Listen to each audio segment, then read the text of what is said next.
Hello everyone. तो भाई, जब भी एग्ज़ाम में वर्ग और वर्गमूल से संबंधित सवाल आ जाएँ तो उनको हम कैसे डिटेल में सॉल्व करते हैं, आइए समझते हैं। तो सवाल हमारा ये है,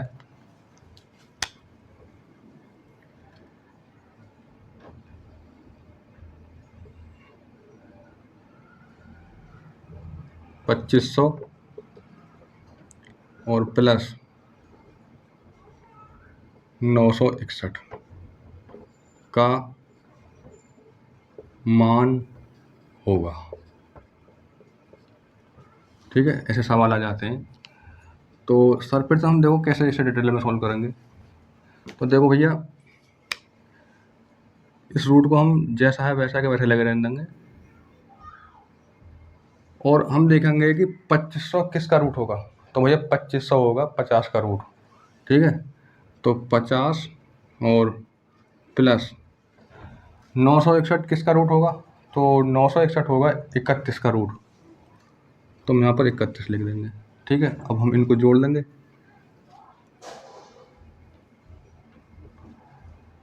तो 50 और 31 कितने हो गए, 81।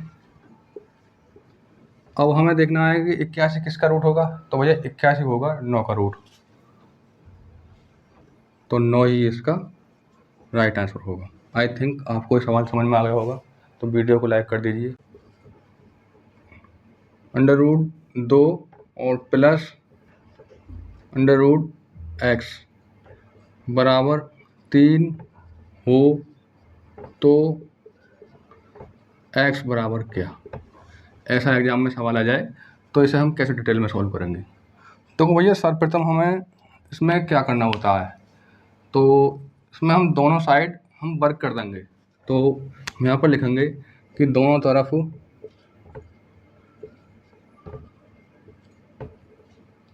वर्क करने पर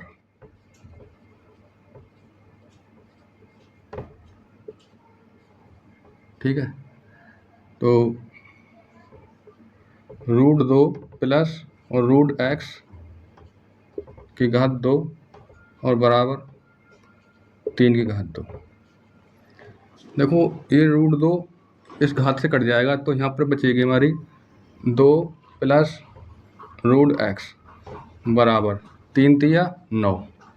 ठीक है, जैसे हम किसी संख्या का पक्षांतर करते हैं चिन्ह हमारे परिवर्तन हो जाते हैं। तो रूट x बराबर 9, जैसे 2 को हम इधर की तरफ लेकर आएंगे तो माइनस में हो जाएगी। ठीक है, तो रूट x बराबर 7। तो हमें x का मान चाहिए।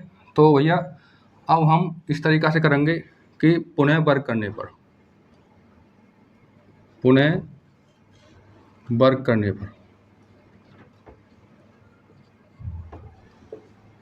ठीक है, तो जैसे ही हमने यहाँ पर मतलब ये वर्ग किया, पुनः का मतलब होता है फिर से। ठीक है, दोनों साइड हम वर्ग कर देंगे। तो रूट x की घात 2 बराबर 7 की घात 2। ठीक है, तो ये रूट से ये घात कट जाएगी तो यहाँ पर बचेगी हमारी x बराबर, और 7 का वर्ग होता है 49। ठीक है, तो x का मान कितना आ गया, 49 आ गया। तो यही हमारा राइट आंसर होगा। आई थिंक आपको ये सवाल समझ में आ गया होगा कि x बटे अंडर रूट 128 बराबर और अंडर रूट 162 बटे x है, तो x बराबर क्या। ऐसे एग्जाम में सवाल आ जाते हैं तो इसे हम कैसे डिटेल में सॉल्व करेंगे। तो देखो भैया, ये है x बटे 128। 128 का हम ऐसे फैक्टर करेंगे जो एक संख्या रूट निकल के आए। ठीक है, तो जैसे यहाँ पर x बटे 64 गुणा 2।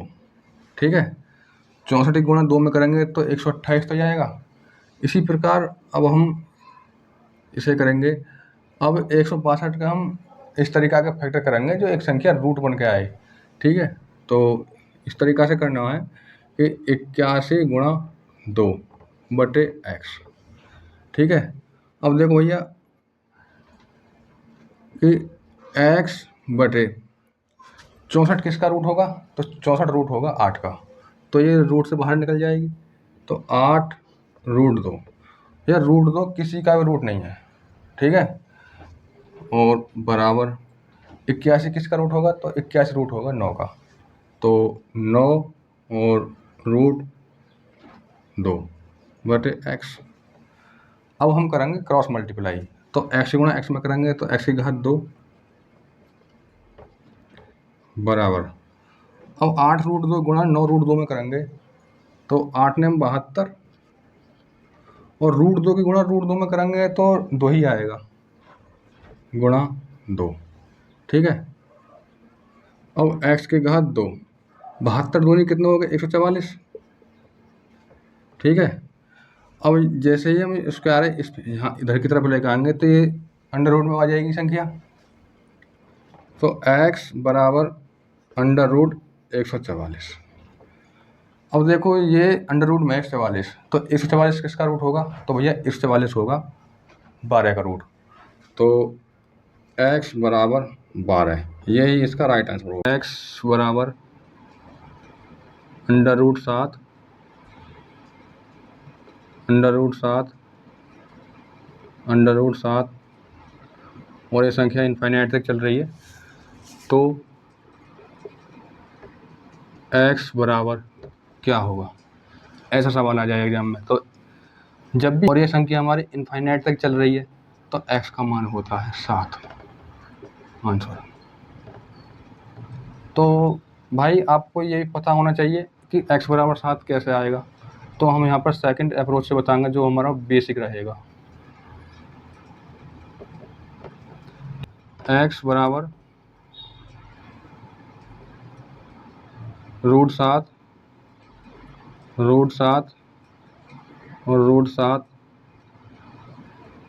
इसकी कोई समय सीमा नहीं है कि कहाँ जाकर ये समाप्त हो, ये मतलब इसको ही रिप्रेजेंट करता है, ठीक है। अब हम दोनों तरफ वर्क कर देंगे, तो दोनों तरफ वर्ग करने पर, ठीक है भैया। तो इसका वर्ग करेंगे तो ये हो जाएगा x की घात 2 बराबर, अब देखो यहाँ पर रूट 7 है, और जैसे ही हम इसका वर्ग करेंगे तो पहला हमारा जो रूट है वो हट जाएगा, ठीक है। तो ये 7 रूट 7 इनफाइनाइट, ये संख्या और ये संख्या हमारी समान है, ठीक है। और इस संख्या का जो मान दे रखा उधर रखा x, तो इसकी जगह पर हम x रख देंगे, तो x की घात 2 बराबर 7 गुणा x, ये x की घात 2 x गुणा में 2 बार है, तो इस x से मतलब x को काट लेंगे तो यहाँ पर बची x बराबर 7 आंसर। तो ये था हमारा बेसिक अप्रोच और ये शॉर्ट अप्रोच था। तो दोनों अप्रोच आपको समझ में आ गए होंगे। ऐसा वर्ग आ जाए जैसे कि 11 का वर्ग क्या होगा, 111 का वर्ग क्या होगा और 1111 का वर्ग क्या होगा, तो हम जानते हैं इनको शॉर्ट तरीका से। तो आइए समझते हैं। जैसे मैं आपको बताऊंगा भैया कि 11 का वर्ग क्या होगा, ठीक है। तो यहाँ पर देखो ये एक कितनी बार है, तो यहाँ पर ही 1 2 बार है, तो हम यहाँ पर इस तरीक़ा से लिखेंगे कि 1 2, ठीक है। और हम 2 के घटते क्रम में जब तक लिखेंगे जब तक 1 ना आ जाए, तो 2, तो यहाँ घटते क्रम में 1 आ गया, ठीक है। तो ये हमारा 11 का वर्ग हो गया 121, ठीक है। अब दूसरी अगली संख्या ले लेते हैं एक अंक बढ़ाकर, ठीक है। तो 111 का हम वर्ग करेंगे तो ये 1 कितनी बार है, तो 1 2 3, तो हम इस तरीक़े से लिखेंगे यहाँ 1 2 3, ठीक है। अब 3 के घटते क्रम में जब तक 1 ना आ जाए, 3 2 1, ठीक है। तो 111 का वर्ग ये आ गया, ठीक है। इस तरीक़ा से आप मतलब किसी भी बड़ी से बड़ी संख्या का वर्ग निकाल सकते हो। तो मैं एक अंक और बढ़ाकर मैं यहाँ पर आपको बताऊँगा कि 1111, ठीक है, इसका वर्ग क्या होगा। तो यहाँ पर देखो भाई ये हमारी 1 कितनी बार है, 1 2 3 4, ठीक है। तो यहाँ पर लिखेंगे 1 2 3 4 के घटते क्रम में, तो 4 3 2 1 इस तरीक़ा से। मतलब आप कितनी से बड़ी संख्या का आप वर्ग निकाल सकते हो। तो मैं दूसरी संख्या आपको दे रहा हूँ और उस संख्या का वर्ग आपको कमेंट में ज़रूर बताना होगा भाई। तो मैं आपको दूसरी संख्या दे रहा हूँ, तो प्लीज़ कमेंट में ज़रूर बताइए उसका उत्तर। तो यहाँ पर लिख देता हूँ मैं कि ये संख्या हमारी 1 5 बार है। तो आप इसका आंसर कमेंट में ज़रूर बताइए। तो भाई वीडियो कैसी लगी? अगर आपको वीडियो अच्छी लगी हो तो प्लीज़ वीडियो को लाइक कर दीजिए। अगर जितने भी साथी हमारे चैनल पर नए हैं तो चैनल को सब्सक्राइब कर लीजिए। मिलते हैं अगली क्लास में। धन्यवाद। Thanks a lot.